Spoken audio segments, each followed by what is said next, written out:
هلم يا رجال، فإن الحطابين في الجبال والعجائز حول نار المدفأة، الشمامين تحت كبر غمرة، الكل يطالبون بلبس العيد. ما هذا؟ نجيب منين يا رجال؟ ما يصحش كده. صحيح ما يصحش كده. طب ما فيش حل؟ إليكم الحل. واحد، العودة إلى الماضي. نعم، لوأد الأولاد. نعم، نصلع موضة، نوقد العيال.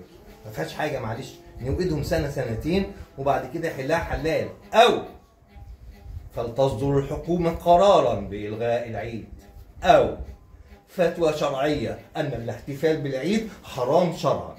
حرام، حرام بجد، ما ينفعش كده. 3 بالله العظيم العيل اللي هسمعه بيجيب سيرة لبس العيد لا عامل له خرم وحنوله الميدالية، ما ينفعش كده.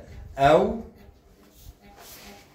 هي السرقة، فلنجتمع ولنسرق سرقة رجل واحد، على الأقل ناخد ثواب الجماعة. هلموا يا رجال.